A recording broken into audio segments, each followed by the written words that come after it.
semuanya, selamat datang di podcast edukatif sosiologi kita. Bersama aku Zia dan partner kece aku kali ini. Hai semuanya, aku Cucu. Dan kami siap menemani kamu ngobrol santai tapi tetap bermakna seputar fenomena sosial yang dekat banget sama kehidupan kita. Betul banget cu, kali ini topik kita seru banget. Perubahan gaya hidup masyarakat akibat media sosial. Kayaknya semua orang sekarang gak bisa lepas dari ponsel ya.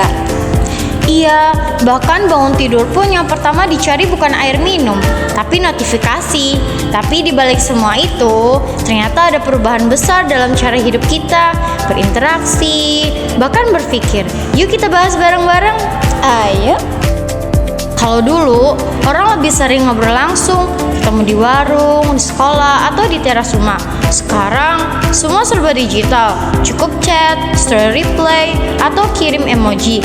Itu pun udah dianggap komunikasi loh. Bener banget, media sosial seperti TikTok, Instagram, dan YouTube bukan cuma tempat hiburan, tapi juga jadi ruang sosial baru. Banyak tren baru muncul dari sana, mulai dari makanan viral, gaya pakaian, sampai tren gaya hidup minimalis. Nah, iya, fenomena itu sebenarnya menunjukkan bahwa perubahan sosial terjadi begitu cepat. Dalam sosiologi, perubahan sosial artinya perubahan dalam struktur dan pola kehidupan masyarakat. Dan menariknya, hal ini bisa banget kita hubungkan dengan pembelajaran IPS di MI atau SD. Misalnya, saat membahas tema perubahan sosial di lingkungan masyarakat, guru bisa ajak siswa mengamati perubahan kebiasaan di sekitar mereka karena media sosial. Dengan begitu, siswa belajar IPS gak cuma lewat teori, tapi dari pengalaman nyata di kehidupan sehari-hari. Kalau kita lihat dari struktur sosial, masyarakat digital sekarang punya kelas sosial. Ada influencer, konten kreator, sampai komunitas online yang punya pengaruh besar banget. Setuju banget. Bahkan kadang status sosial seseorang gak ditentukan dari pekerjaannya, tapi dari seberapa banyak followers atau views yang dia punya. Unik ya, tapi juga agak mengkhawatirkan kalau nilai-nilai sosial mulai bergeser. Iya, betul banget. Dulu orang menilai kesuksesan dari kerja keras, sekarang kadang dari seberapa viral kontennya. Interaksi sosial juga ikut berubah. Kita bisa temenan sama orang lain dari kota lain, tapi di sisi lain hubungan nyata di dunia sekitar malah berkurang. Tapi nggak semua negatif ya. Media sosial juga bukan peluang besar. Banyak ibu rumah tangga yang berjualan online. Banyak remaja yang bisa mengasah bakat lewat konten kreatif. Kalau digunakan dengan bijak, media sosial justru bisa jadi alat perubahan sosial yang membawa kemajuan.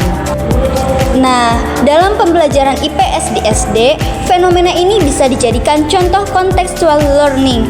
Guru bisa mengajak siswa membuat mini proyek tentang bagaimana media sosial mempengaruhi kehidupan di sekitar kita. Selain belajar konsep perubahan sosial, siswa juga dilatih berpikir kritis dan belajar etika digital. Nah, ngomongin soal etika digital, kita juga penting banget dibahas di kelas IPS. IPS itu bukan cuma belajar tentang masyarakat, tapi juga membentuk karakter sosial siswa. Iya, betul banget. Melalui pembelajaran IPS, guru bisa menanamkan nilai-nilai seperti tanggung jawab, sopan santun, dan empati, termasuk saat menggunakan media sosial. Misalnya, guru bisa minta siswa berdiskusi tentang komentar seperti apa yang baik di dunia maya atau bagaimana cara menyebarkan informasi yang benar. Nah, kegiatan sederhana seperti itu bisa melatih siswa jadi warga digital yang cerdas dan beretika. Jadi, IPS nggak cuma membahas sejarah dan geografi, tapi juga menyiapkan siswa menghadapi tantangan zaman digital. Nah, dari obrolan kita hari ini bisa disimpulkan bahwa media sosial memang membawa perubahan besar dalam gaya hidup masyarakat. Bener banget, tapi yang paling penting adalah bagaimana kita bisa menyikapi perubahan itu dengan bijak dan tetap berpegang pada nilai-nilai sosial yang baik. Sebagai calon pendidik nih, tugas kita bukan hanya memahami fenomena sosial, tapi juga menuntun siswa agar bisa tumbuh menjadi pengguna media sosial yang cerdas, sopan, dan berkarakter. Gunakan media sosial bukan untuk pamer, tapi untuk menginspirasi. Oke teman-teman, terima kasih sudah mendengarkan podcast edukatif Gaya Hidup Digital ketika media sosial mengubah cara hidup. Sampai jumpa, tetap semangat belajar dan jadi warga digital yang bijak. Sekian podcast dari kita. Wassalamualaikum warahmatullahi